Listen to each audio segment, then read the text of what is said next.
Hey everybody, it's Dan, your friendly fishmonger at dansfish.com. We have a tour for you today of a bunch of new fish. I can't wait to show you. We're going to start with these. So everybody always asks me, what are those yellow and gold fish behind you? Because this is the tank they see behind me in our live stream every Wednesday at 7 p.m. Eastern Standard Time. Anyway, they always want to know what these are. I've been trying to get more for people for a long time. And I'm happy to say, if you look down here, we have a nice batch available for sale. I'm thrilled to have these. They look great. They're about 2 inches, give or take a bit. They're fat, they're sassy, they're eating. We haven't had any problems with them, so I think these guys are going to do absolutely wonderfully for you. One thing I want to note, I wrote a whole article about this in the December newsletter. So if you go to dansfish.com and go to the newsletter section, you can click on the December newsletter and get a whole bunch of detailed information about these guys. I would encourage you to read that before you purchase them. There are some little nuances about them, some things specific to the gold strain that would be good to know about before you purchased any. The main thing I want to mention, if you look at these, you'll see some that are golden red. You'll see some that are almost white. In fact, one over here is actually pure white. And then you'll see some that are gold with a little bit of charcoal or brown color on them. The gold Roseline barb comes in lots of colors. And they change color as they age. So for example, all these, except for this one right here is actually wild type Roseline. It was never a gold, but all the other ones in here were golden red when I got them. And then I've had them for over a year now, and they've gradually changed color. Some stayed golden red, some became like this piebald color here with like blotched brown on it, like a piebald ball python or something like that. This guy got a little more brown, and then this one right here, this guy right here, got a lot of brown or charcoal color on him. They're all pretty, but you should be aware that if you purchase these and they're gold and red, that it doesn't mean that they'll stay that color. They tend to change color as they age. So here's the variety of colors you might get if you order them. So I just want you to be aware of that. The good news is this strain, the golds, also have a propensity for blindness. I'm happy to say though that of all the fish that we have, there's only 2 that I can tell that came in blind. All the rest seem to be seen just fine. Even the blind ones are eating well. They have barbels so they can, feel around and find their food even if they are blind. So they can still live and be happy and healthy. But this batch seems to be doing really well, and I'm happy to say, unlike the last batch I got, which almost everyone in it was blind, in this one there's only 2. Now I want to show you, I've got 2 more tanks of these, so let's go around and I'll show you a couple more of them. So here is tank number 2 of them, and there is one blind one in here, one in that tank I just showed you, and one in here. It's this guy, and you can tell because the eye doesn't have any pigment. So if you compare the eye pigment of this guy to the other fish in the tank as they swim by, you'll see that they have dark pigment on their eyes and he does not. So that's how you can kind of tell if they have eye issues or not. In fact, the eye is so clear I can see into his head. I can see into his eye socket. But again, that's the one in here and the one in the other tank are the only 2 that I think have that issue. So that's really good news. Check them out though, they're so pretty. And then over here is another tank of them. This light is not as good, so they won't show up as well probably. One of the lights in the fixture burned out, and since we're moving to a nice big new warehouse soon, I didn't feel like fixing it or ordering a new hood because we're going to be moving soon. But anyway, here's another tank of them. So we have 3 tanks of them, and they're all doing fantastic. So for those that have been waiting for gold Roseline barbs, we have them. We have them from a good source, and they're doing great. Have some other cool fish to show you. Some really rare Otocinclus, some Corys, some Apistos, and a bunch of other stuff. So let's look at some more. Alright, here's a tank of some really cool Corys. These are wild fish from Peru. However, they don't have sunken bellies, they're not sick or anything like that. We did their health check earlier today. They all have nice fat bellies. They're doing really well. They're eating pellets and flakes and frozen food and live food and doing fantastic. On top of them, we also have a nice group of pygmy hatchetfish. Again, doing great. Eating floating pellets, eating flakes, doing just fine. So we check these regularly. I checked them earlier today again, and they're ready to go. They're fat, they're happy, they don't have sunken belly, which is, with Corys, plecos, and Otocinclus and stuff, you have to be careful because sometimes they come in so emaciated that even by the time you clear out the parasites, you can have issues. But these came in good shape, so we were able to clear them out, and they've been rock solid. So we didn't have any issues treating them, getting them ready to sell. Now, one thing about these Corys and the Apistogrammas and stuff that I'm about to show you is that the bags came in unlabeled. Thank you, Peru. I don't know what the species are. So I think these are probably Corydoras, how do you say it? Cichlids?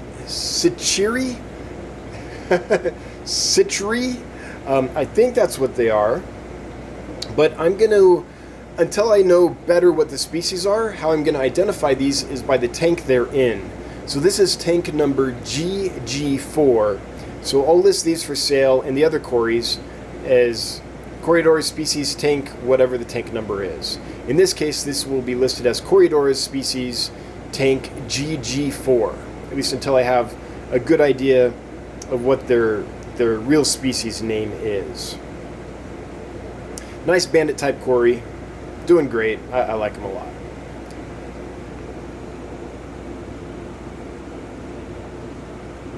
Alright, let's show you some more Corys. Okay, these are the Corydoras in tank GG6. G as in girl. Girl 6. Sorry, I was never in the army. I don't know the actual call signs. The actual, Roger and Echo and Foxtrot and all that. But anyway, these Corydoras in tank GG6 also doing really well. Ready to go. These ones have like bold spots all over the body.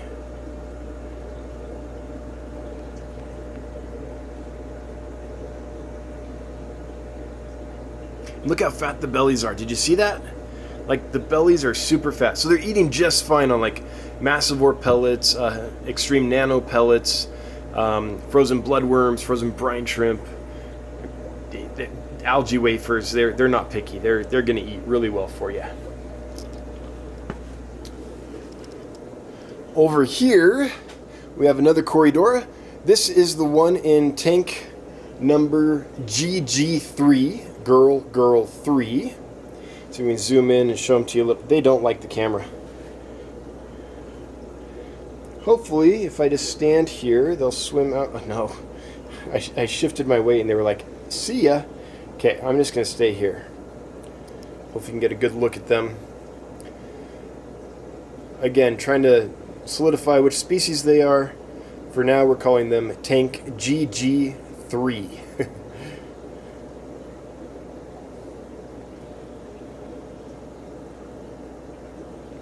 Below them, we have another Corydora. This is another of the kind of bandit type with that, bandit mask over the eye. And these are the Corydoras in tank GG5. So Corydoras species tank GG5 until we get a better idea what they're called. And I'm sorry, there's a lot of plants growing on top of this tank, so the light's not going to be good. Let me change the f-stop here, lighten it up a bit. Hopefully they're still... When you change the f-stop, they don't focus as well, but they get lighter. So hopefully you can see those nice and clearly. Okay. All right. Now, a very special fish. Before we show you all the neat Otocinclus we got, check these out. These are splash tetras. I like splash tetras, I always have, but I've never seen them this pretty. Look at all the red on these guys. So I don't know for sure if they are Copella arnoldi, which is what we think of as the splash tetra, generally get in as the splash tetra, or a different Copella species, or a different genus that's really closely related. But, I mean, just look at that. You never see red like that on a splash tetra. Those dots on the body and those nice red fins, they're stunning. I mean, I've always liked them because they have a neat shape, neat behavior. Their breeding, where they splash up on the eggs and stuff, is always fun. And I have bred them and raised them before. But now we get all that, plus look at this color.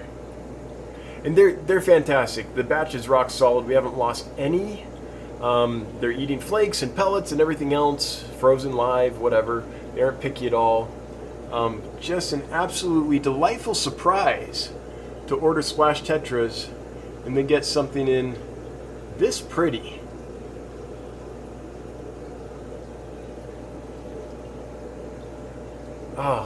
If I had more time, I would set these up and breed them, but I'm about to move into a warehouse. I can't take on another project right now. Anyway, that was an awesome surprise. Okay, now I've got some other cool stuff to show you. We have several species of Otocinclus, and they're all doing really well. Let's start here. These are the orange Otocinclus. If you look at them, you can see they're starting to get a nice orange head. Let's see if we can really get in there for you. And these are fat and sassy. All the Otocinclus are eating really well. You're not going to have pinched bellies. They're eating great on algae wafers already, as well as zucchini. Everyone gets a fresh round of zucchini every day. We just took out the round, or it would be on that fork. We'll put a new round on that fork a little later today. We've gone through and cleaned out the rounds we put in yesterday. But they're doing great. The other thing we do is we rotate. See all those white pipes in there, plus that wood and those white pipes? Like, we rotate new ones in every few days from a tank that's full of algae. So you're constantly getting pipes and wood and stuff with fresh algae and biofilm and things on it. And then we also have these thick leaved Java fern. In the wild, Otocinclus live on the margins, usually in somewhat flowing water, and they are a lorocarid, like a pleco, that is adapted to live on the leaves of plants and scrape off biofilm and algae from the leaves in the flowing water. So if you think of, like, I don't know, a bunch of Vallisneria in the Vallisneria, is that how you say it? In like a creek, on the edge of the creek, that's where all these guys are going to be, in those Vallisneria leaves. So we put some plants in there just so they have leaves to munch on. Anyway, those are the orange Otocinclus, but we also have giant Otocinclus and tiger Otocinclus. Let's go show you those. We're going to start right here, because this guy happens to be right on the glass. I just want to show you how fat their bellies are. Look at that, nice full bellies. These are not emaciated. They're not pinched. Good fish. Check that guy. Check those out up there, that nice pattern on them. And then over here, hopefully, yeah. See them? They're all eating those algae wafers. They're having no problem. They've been adapted to algae wafers. We also, again, they almost always have zucchini in the tank that they can eat, but we just haven't replenished the zucchini that we took out earlier today. But they're eating algae wafers just fine. They'll scrape on this wood, they'll scrape on that saucer, they'll scrape on those leaves, and we rotate those, that wood and that saucer and stuff in. We keep rotating that in so they have fresh biofilm and algae to chew on. But they're getting so greedy for these algae wafers that we might not need to rotate in the algae and biofilm as often, because I think they're doing just fine on that. But look at them all sitting there just eating. Makes me happy to see fat Otocinclus. Down around here, we have another Otocinclus. These guys, let's zoom out to start, sorry. These are giant Otocinclus, as far as I can tell. Again, the bags weren't labeled. But these guys, again, are eating zucchini, they're eating algae wafers, and they're doing fantastic. We haven't lost any, and they're fat and happy, so that makes me super happy. Okay, one more tank of autos up here, and then we'll take you downstairs and show you a tank full of common autos. I think it's probably Otocinclus Varieties. It's also doing great. Okay, here they are, some more giant autos. And there's an algae wafer there in that mass of snails and shrimp that they're sharing with the Otocinclus. And here's some more of them. So we can do this without scaring them. Look at the belly on that guy. Like, I'm so proud of that. The one on top, you can kind of see he's got a belly there. Ooh, show me your belly. I'm just so happy that they're fat and sassy and not emaciated and pinched out like they so often are. So, absolutely stellar batch. Already eating well on zucchini and algae wafers, so I think they're going to thrive for you. We got them, you know, that tough thing of how do you get them to start eating and recover from shipping. That's been done, so they should do fine. Oh, look at this. 2 little baby celestial pearl Danios in there. Hopefully it's focusing on them. Anyway, that's the giant autos, but we have a whole bunch of other cool stuff to show you too. So let's go around up here, finish showing you the fish up here in the annex, and then I'll show you the other autos and stuff downstairs. This here is a really cool dwarf cichlid from Peru. This is Cichlids, and I'm going to lighten it up here a bit, so the focus might not be as good, but you should be able to see them better. If I adjust the f-stop there, let's see, can we... It's a really dark tank. There we go. Let's see, can you see? Are you focused now? There we go. Cichlids, nice little dwarf cichlid. From South America, from Peru. These are eating well on flakes and frozen foods and pellets and everything else. And no problems. This batch was rock solid, so I think they'll do really, really well for you. Cichlids. This is one we haven't shown before. So we are on a mission to figure out how to get healthy guppies to our customers. I don't know if you are in this boat, but a lot of people are having a hard time keeping guppies. Something about them becoming weak in the last few decades, something's going on in the supply chain, or the way they're raised, or whatever. That usually what happens is you get them, and then after a couple weeks, they gradually kind of die off on you. So we're working with an aquatic veterinarian to figure out how to change that so that guppies do well for our customers. We've had these for a couple months. We've been working with them and working with our veterinarian to figure out the best approach. And I'm happy to say they're doing fantastic.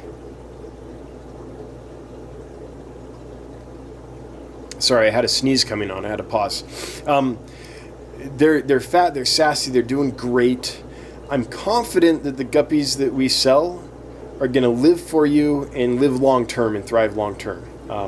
We keep them extra time, we give them extra care, and we've developed a protocol with a veterinarian, or we're in the process of improving that, I should say, with our veterinarian, so that we can make sure that they're good. So that's something we're trying to do, is really, crack the guppy code. How do we prevent our customers from getting guppies that won't thrive for them? How do we get them nice, healthy ones? And this is the result. I mean, look at these guys. These are albino platinum guppies. The albino guppies are often thought of as some of the most delicate and hard to keep. That's one reason we started with them, because we know that if we can do well with these, we can do well with a lot of the strains. And they're doing fantastic. Zoom out here and turn around and show you another guppy. These are the full red albino guppies. And apart from one female in there that is skinnier than I want her to be, everyone else is doing fantastic. Check these out. again, an albino strain, because we know if we can make these good, we can make anything good. At least that's the theory. I should zoom out so you can see them all. There we go. So, I mean, they're more expensive because we literally take months and go through a protocol to get them nice and rock solid for you before we sell them. And that, you know, that's not cheap to do. But I don't think they're going to die on you, so hopefully it's worth it. Oh, how did I forget these? Here's another Corydora. These are the gold laser Cory. Let's see if we can get in there. Oh, hang on. I messed up there. Let's see if we can get in there and show these to you. There we go. They're in there with an Apistogramma. I don't know which Apisto it is. We're going to call it Apistogramma species in tank B11, as in boy 11. So we've got these gold lasers in there, along with these Apistos.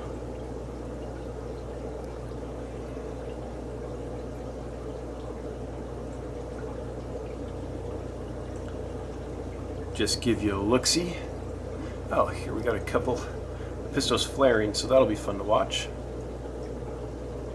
I'm the boss. No, I'm the boss. I'm the prettiest. No, I'm the prettiest. Can't we all be the prettiest? Come on. Anyway, Apistogramma in tank B as in boy 11 is how these will be listed until we better know which species they are.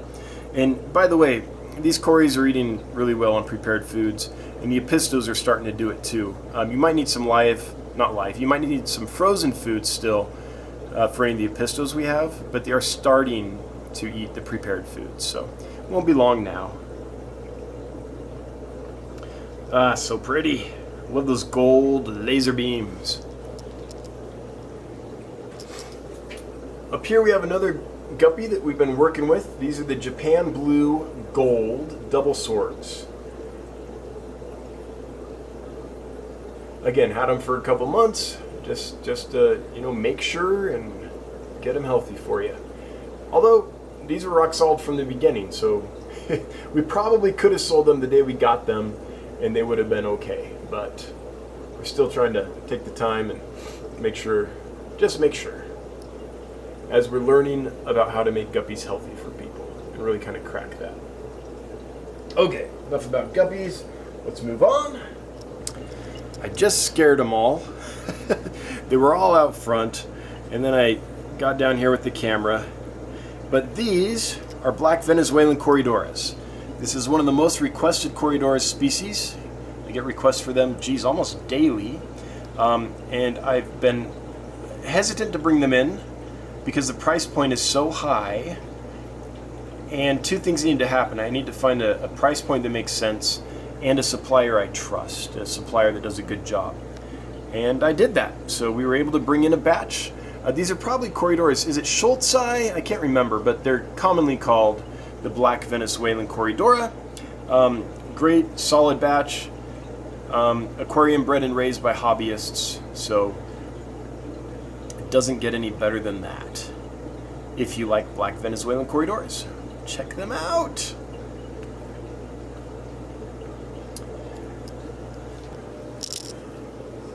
Back to our mission to get healthy guppies and Endlers, I should say. These are lime green Endlers, and just check out the health of them. That's after having them for a couple months. So they aren't fresh imports that are gonna do poorly for you. At least I don't think so. Get in there and really see the color.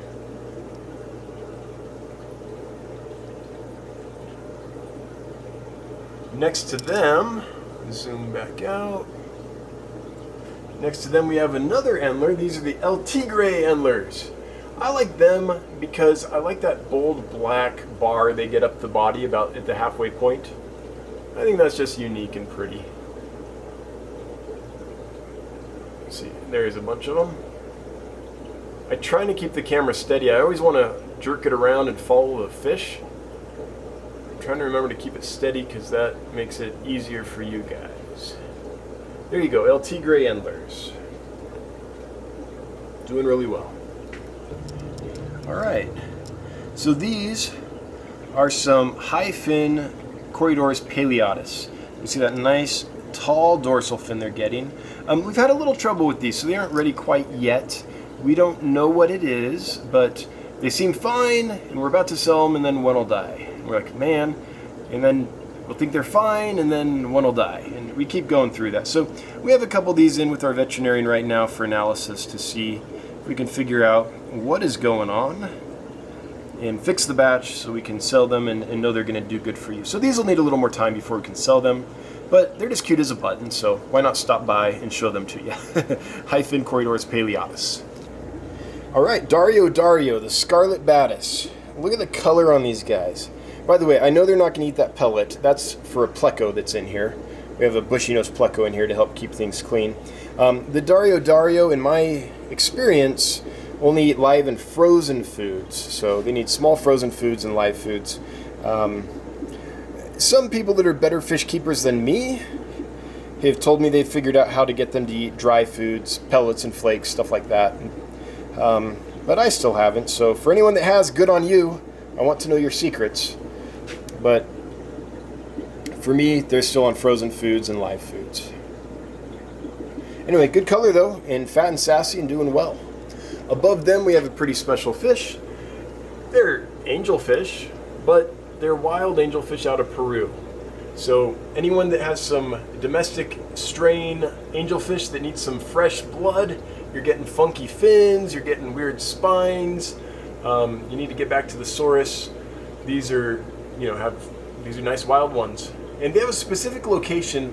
I forget right now what it is, but I will list it on the website when I list them for sale.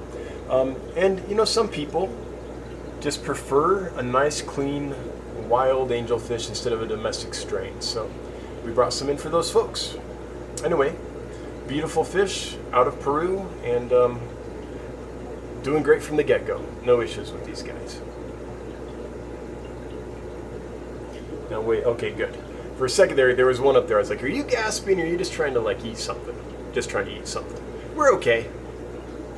Okay, I am super proud of this. This is a horde of Otocinclus. These are common Otocinclus, like Otocinclus vittatus probably. And look how healthy they are. They're so fat, so sassy. Look at this. We put in an entire ring. This is a 1/2-inch ring of zucchini last night, and this is what's left in the morning. They have absolutely demolished it. They also break down these algae wafers really well. And, oh yeah, look at that. Hang on. Where's that belly? Oh, he left. There was one up on the glass showing his belly. Hopefully you can tell how fat they are. Oh, excuse me. Hopefully you can tell how fat they are by looking at them. They're absolutely just fat and sassy. And I'm really proud of that because Otocinclus often come in and they're in horrible shape and they aren't fed and taken care of properly. They don't recover properly. And they do really poorly for people. There you go. Look at that. Look at that pudgy belly. So happy. So I'm really happy that to be able to offer fat, sassy ones. I mean, there's no denying it. These are fat and sassy. So anyway, if you're looking for Otocinclus, I've got a bunch of them that are doing absolutely fantastic. Not to brag, but I'm bragging a little bit.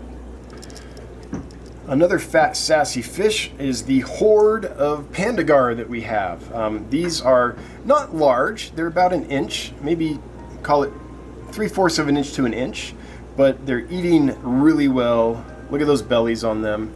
So they're going to be just fine, even though they're a little smaller. The batch is really healthy. We haven't had any problems with these guys at all. I know. There's something about a nice fat belly on a fish, especially like a grazing fish, it just makes me feel really satisfied as a fish keeper. So, check them out! Real quick peek down here, for those that want to see the progress of the silver dollars. Here you go. These are the striped silver dollar. They're starting to get some nice red in the fins, and the banding's starting to come in pretty nicely. Anyway, just a quick peek because we were around there. I don't know if you can hear it, but there's some piano lessons going on upstairs, so enjoy the piano music. These are rainbow shiners, and they're doing fantastic. I don't know if it's going to show up on camera, but a few of them are starting to get blue speckling in already. So they're starting to get a little bit of color. When these actually color up, they are one of the prettiest fish in the universe, and that's not hyperbole. They rival the prettiest of marine fish. They are just so gorgeous when they fully color. The batch is doing great, so I think they'll do well for you. Okay, super blue Emperor Carry Tetras. They're big enough that they've already developed that nice deep blue that we like in this color strain that makes them so popular. And yeah, just look at that. Often when they come in, they're smaller and they look kind of more black and not blue. But as they grow, they develop this really stunning blue that you're seeing, hopefully it's coming through on camera. In person, it's there. It's bright. Next to them over here, we have, let me scooch, a tank full of Kythit Danios and also some glow light Danios. So a mix of both. The horde of Danios and a random platy. Doing well, eating great, you know, nice good body weight, so look great. Nice peaceful fish for a community tank, but very fast to the food, so it doesn't do well with really slow eaters like maybe betta cochina or something, but other fish that eat quickly will go along just fine with these. Upstairs from there, for those that have been following, we breed and raise banded gudgeons. That's Mogurna cingulata, and here's a big group of babies that they're getting about an inch now. Some are a little bigger, and they're ready for sale. So if you buy banded gudgeons at dancefish.com, this is what you'll get. Fish that were bred and raised right here at Dancefish. Okay, a horde of true Siamese algae eaters. These are not the kind that will turn into Chinese algae eaters. These will eat algae their whole life. They're fairly peaceful. Even when they get big, they're good algae eaters. And yeah, they don't get mean like a Chinese algae eater. So they're only about an inch now, but look how fat they are. These are not emaciated, skinny little fish. They're gonna do great. Just because they're looking so good, a quick peek at the Lake Turkana cichlid. This is Hemichromis exul, the Lake Turkana jewel cichlid. Oh, they're just so pretty. Anyway, just a quick peek because they were looking good. Okay, we only have a couple species left. This is a Jurapari cichlid, so Satan operculum. And for those that have been following Corey over at Aquarium Co-op, the big tank that he's doing, I think it has the fly river turtle in there and some horseface loaches and stuff. I think he's got some adults of these in here that maybe he collected in Peru, if I'm remembering correctly. So that's kind of cool. These are the same fish. These are also from Peru, but these are babies. I'd say they're an inch to an inch and a half in size. These are a sand sifter, so they do appreciate having fine sand in the tank, and they will help keep it nice and clean and purty for you. And just take a look at those tummies. They're eating very well, which makes me super happy. Okay, this is the last species we have to show you. It's an Apistogramma. Check that big male out with the red belly. So these are Apistogramma from tank Q11. They're in a quarantine tank, not because they're sick, but because we just needed the space. And they're doing great in here. They have a mop and some shelter and things. But I don't know, like if we look here, are those all females and then one male? Like, or are those juveniles? Like, I can't tell. I don't know the species well enough. Heck, I don't even know what the species is because it wasn't labeled. But there you go. One big one and a whole bunch of little ones is what we have in the tank. So, someone who knows these fish, if you could let me know what I've got, and is that actually one male and a bunch of females, or is that one male and some females and some juveniles? Like, I'm not sure how to sex these. but I know that's a male. Like, check that out. They are starting to, again, be trained to pellet foods, although they prefer live and frozen still. But they're getting there. Like that one with the dot on the side right there, is that a youngster that's developing into a male? Or is that a female? Because the rest of these don't have the dot. So anyway, I'm a little perplexed by this fish. But check that big boy out. And he's gone. So there you have it. Those are the new fish that were recently listed on the website. Hope you enjoyed looking at them. The biggest surprise for me was those splash tetras. I've seen splash tetras before. I've even bred and raised splash tetras in the past. I really like them. But I was expecting kind of a brown fish, and when they came in with that beautiful red color, they kind of blew my mind. So that was a nice surprise. So I don't know. I love doing this. You're surprised every day. It keeps things fresh, and those are something else. That was kind of the biggest revelation to me, this order of splash tetras that are that pretty. I think that's cool. Anyway, I hope you like looking at that stuff. If you want more fish geekiness, we do a live stream about aquarium fish and fish keeping every Wednesday at 9 p.m. Eastern Standard Time on the Dance Fish YouTube channel. So if you want to join us there, we'd love to see you. But anyway, hope everyone has a good one. Till next time, bye-bye.